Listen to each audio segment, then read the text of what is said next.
Welcome to another episode of the Headlight Restoration Pro, where I'll be showing you how to take advanced headlights like this, advanced headlight restoration, these nubs here, and make the headlight look something more like this. Don't let these nubs and crazy shapes slow you down. It is still possible to make a A1 transformation, top-notch headlight restoration. Stay tuned.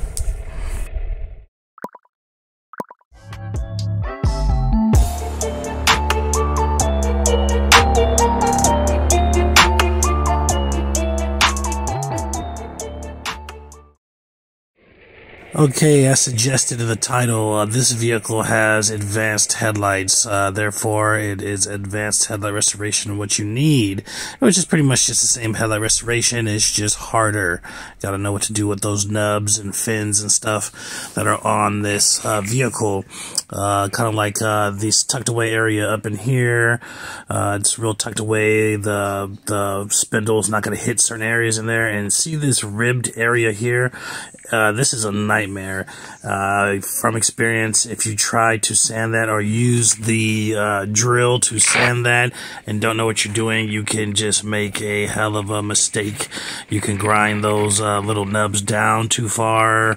You can burn them. You can leave permanent scratching on there, and it's just a pain in the butt. But first, before we get into that, let's check this out. Pro tip. Okay, so once again, pro tip time. See what I'm doing here? In the pocket. It's about 7 o'clock in the morning, and it is about 40 degrees out. So I'm letting my body temperature warm up the can. Well, let's get down to business. Like I said earlier, this is a 2017 Honda Civic Sport Touring. Very nice. It's almost a factory flipped out vehicle. The color on this is amazing. It's kind of like a blue metallic gray. It's a very, very nice vehicle. Factory flipped out. It's got all the, bells and whistles, the rims, the fins, the nice interior, nice engine, all that stuff. But see how I'm just going right here and I'm pretty much avoiding most of the fin. If there's any part of the fin that is flush with the light, it's okay to go ahead and attack that. It stops you from having to do more in the future. But most of these fins and most of the angles of these fins are not parallel with the light. So what you want to do here is, as you see I'm doing, is pretty much avoiding them, getting as close as you can without getting too close, because if you get too close you'll start eating them up and making permanent etching. If you let the the edge of the spindle or sandpaper beat those up, you'll have one hell of a problem in the end trying to get rid of those scratches, and even more extreme things like burning or even reshaping some of those nubs. So you don't want to do any damage or anything weird like that. So what I'm doing is I'm first taking care of the areas that I can take care of with my 3-inch end piece here and my 3-inch sandpaper. Now I'm going to start getting into a little bit more advanced headlight restoration from now into the future. Most of the headlights, that come are of the normal nature, but there are some headlights like this that will really ruin your day when you first come into them. I've done dozens, if not hundreds of these, and I remember when I first came across them, I had no idea what to do, and I made a lot of mistakes, and I had to redo them and do them again and do them over. And once you start doing headlights like 3 times in a row, the same headlight, because it's just not satisfactory, you start picking up what to do, because you don't want to keep going on like that. It's a waste of time, a waste of supplies when you're out there on a vehicle for 3 hours on the 3rd headlight restoration on the same vehicle. It's just not fun. So what I did here is I'm using the interface pad and the P500 to pretty much hand sand. You gotta know when to hand sand. Just like polishing and things like that, they all have their place in a proper headlight restoration. They all have their place in different headlight restorations. Like I said, this is an advanced method. This is an advanced headlight, more or less.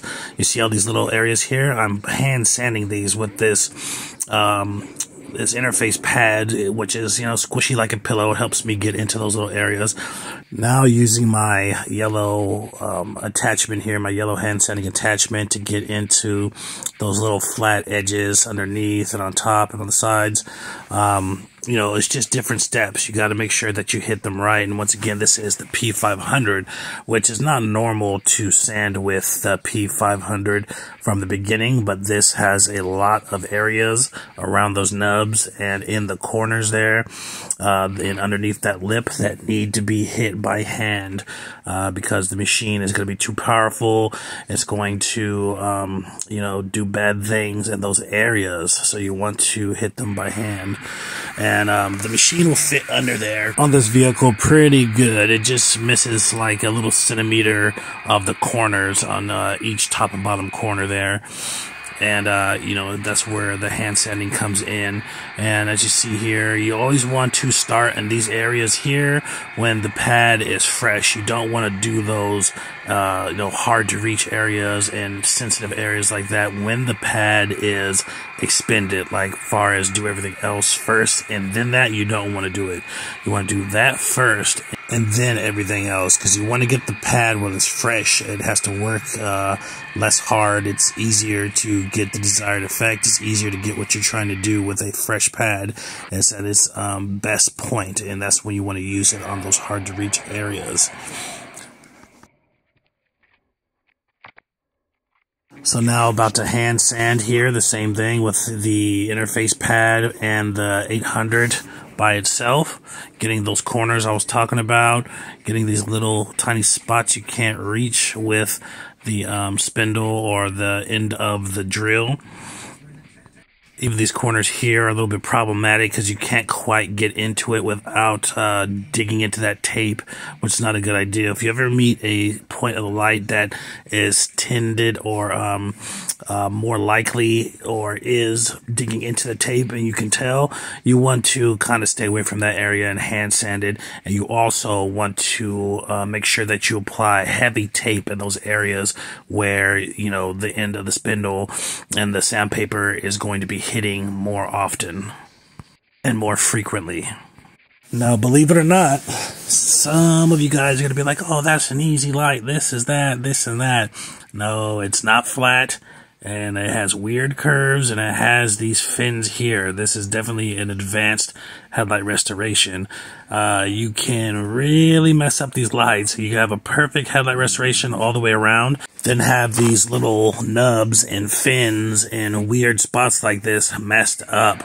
And quality standards, I can't just let it go that way. And also, a customer might come out and be like, look at all that scratching around, those fins or whatever. I'm not cool with that. And you gotta go at it again.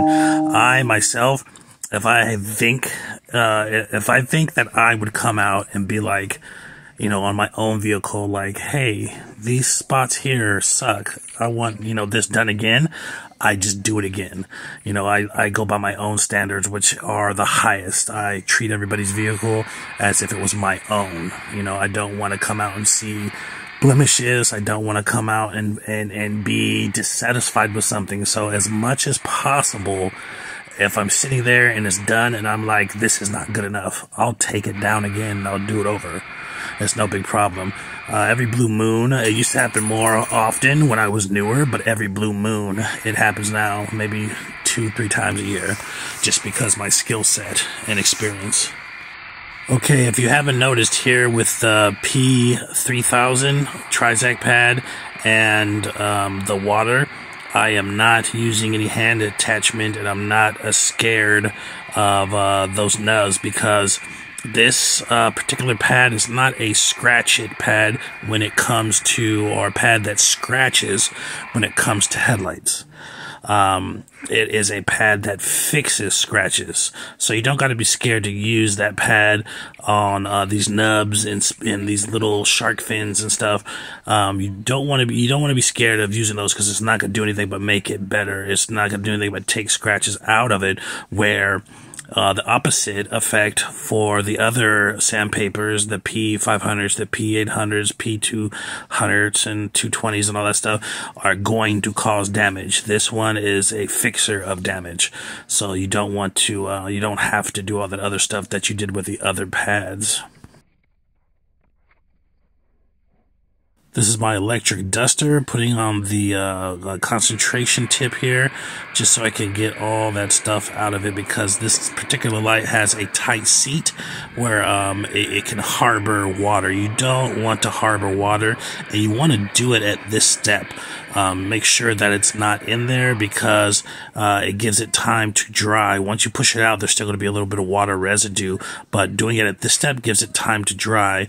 The reason you don't want it harboring or holding on to water in those tight seated areas is because when you go to spray it, it can mess up your corners, and it can mess up you know, the actual spray or the UV coating. It can start dripping down, and it'll be water mixed with spray dripping down. So you don't want to do that. You always want to make sure that when you have a light that is very seated like that, you want to pay close attention to those corners, because they harbor water. All lights do it, but primarily the ones that are really tight seated to the bumper or surrounding area of the headlight, the car surface, is when it's really seated like that. You want to watch out for that. And you see here, I'm starting with those areas here as far as the dab method, just to make sure they're really lubricated, really insulated from the RPMs and the friction and heat that's going to be happening here with this polisher here. Now with the dab method, the purpose is to let the hard lens headlight polish soak into that porous headlight, that porous polycarbonate surface. Let it soak in, and also let it dry just a tad, so it is not smearing and splattering everywhere. Okay, it just gives it a better hold. It lets you pace yourself, and you know, which is good, because you don't want to get in there with super wet, super thick polish that starts flinging everywhere. And it gives it time to soak in those pore spots. And you see here, I just switched off the high speed for a second, just to make sure I don't get a little crazy with my trigger finger on those nubs, because with this and the high speed and those weird turns, you can burn those nubs with this, and then you'd have to be doing a lot of sanding to get those out of those nubs. So it's best not to do it. So just to, you know, make myself or watch myself, check myself, I switched it down, because I was going to be working with those nubs, to not burn those nubs up. And then when I was done, I hit it back up to the top speed here, and hitting it with this. And see those little flat spots? Those are easy to hit. Those are not too bad to hit, but you got to be careful. Okay. The rest of the light, you know, you can just full throttle it, go through here. And you always want to watch and feel how the end of that drill or into that polisher fills. When it's nice and smooth and flowing and there's no obstructions, you can just let it rip. Once you start feeling something fighting you, or it's hitting something and making weird noises, you want to stop and pay attention to what you're doing, because you can burn the light on that step as well. You'd have to really not be paying attention, or really not giving a shit, but you know, it's more rare than not, but it can happen. I've done it before.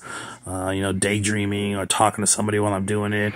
You know, and it's fixable, but you don't want to have to go back and do it. It just burns a little bit of the top, the surface of the headlight. And if you're worried about the look of, or you're wondering about the look and the sound of this video, somehow when I was recording, I hit some kind of special button. There's all these different buttons and modes on this thing, and I don't know what it was that I hit, but it slowed things down, so I sped it back up, and it just has this weird effect and weird look to it, which is kind of cool. As you see right there, I took that out of my pocket. It's nice and warm from my body heat. It's probably like 98 degrees or so, and temperature check the light to make sure it's not too cold. cold, because once you're in this weather range where I'm at about 40 degrees, once it gets too cold, things happen, weird things happen with the sprays, okay?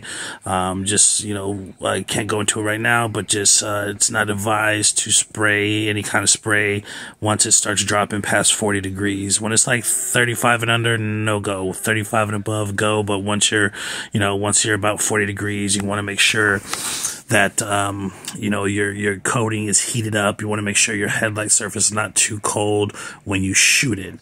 All right, so that's a must. It just makes it adhere better, makes it look better, makes weird things not happen. So that is the quickest, simple way to warm up your coating, is keep it in your pocket, next, you know, to your skin inside the pocket. You can, you know, warm it up. But anyways, this is how the light looked before I started working on it. This is the opposite side. Damn. This is the least worst one. The one I just did is worse than that one. Check that out. I always work on the harder one first because it makes the second one seem easier.